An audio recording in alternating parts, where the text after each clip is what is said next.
पुढे चालू ठेवा. लहान मुले स्त्रिया मोठ्या प्रमाणात आहेत, त्यांना त्रास होईल असं कोणत्याही वर्तन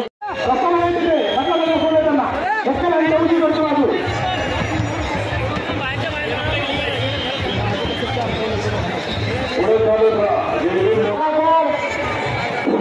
चला चला सहकार्य करा. पुढे चला. मेन गेट वरचे अधिकारी कर्मचारी यांना एक सांगा आहे, पोलिसांनी दिलेल्या सूचना पाळा.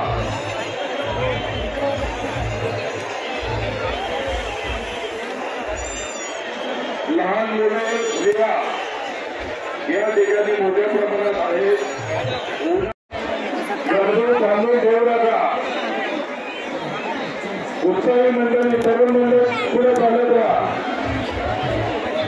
पुढे चालत राहा. जेवढी बोला अभिवादन करा. पुढे चला.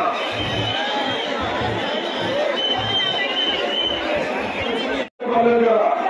पोलिसांनी दिलेल्या सूचनांचं पालन करा. जयवीन बोला, सॅल्यूट करा. पुढे चला. मॅडम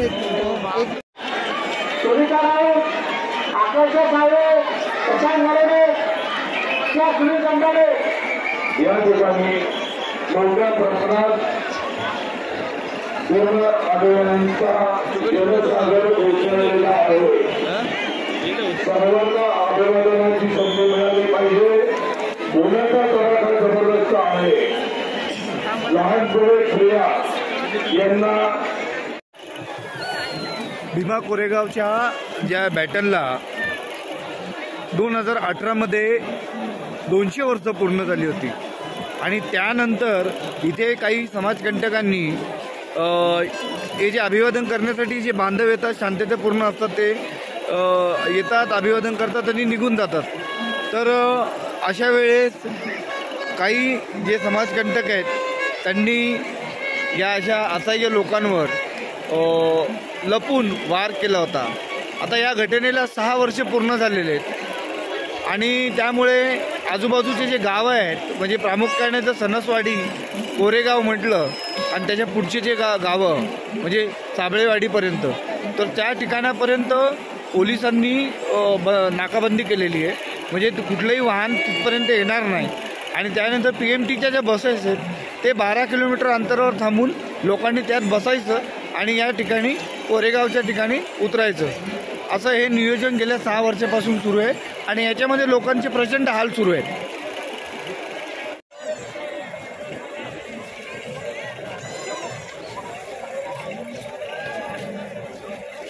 हे जे आपल्या चिल्ल्या पिल्ल्यांना घेऊन येत आहेत, आज 1 जानेवारी आहे, वर्षाचा पहिला दिवस आहे 2024चा आणि हे भीमा कोरेगावच्या बॅटलला 200 वर्ष पूर्ण झाल्यानंतर या ठिकाणी जो उत्साह आहे संपूर्ण महाराष्ट्र देशभरातून लाखो लोक इथे आता यायला लागलेली आहेत.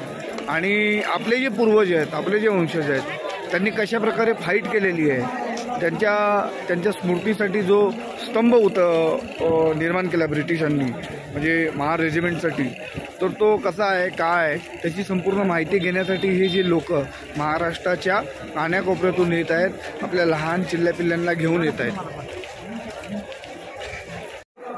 समोर जे दिसतंय तो जो ब्रिटिशांनी त्यांचे जे जवान आहेत त्यांना सॅल्यूट करण्यासाठी तो विजयस्तंभ बांधला होता. आणि ही जी नदी आहे, हे जे नदीचे पात्र आहे, या नदीच्या पात्रामध्ये थंडीमध्ये संपूर्ण रात्रभर जे शोल्जर होते ते दबा धरून बसले होते.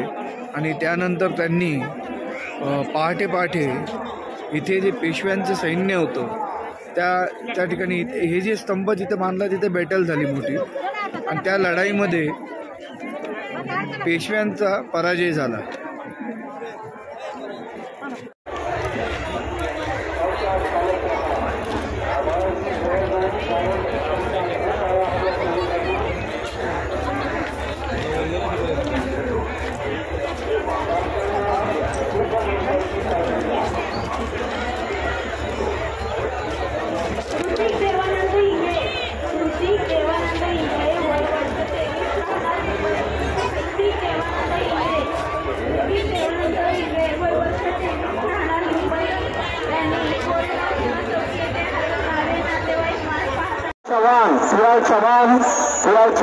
जयस्तंभास अभिवादन करण्यासाठी आलेल्या अनुयायींचे कोरेगाव भीमा पार्किंग स्थळावर पुणे ग्रामीण रोडवर असलेल्या अनुयायांना विनंती आहे ज्या आपण रोडवरनं मागे करावे नगर रोड आणि गाड्या उभ्या करण्यासाठी जागा द्यावी. त्यांनी बस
जादव पार्किंग में पूरा पैसे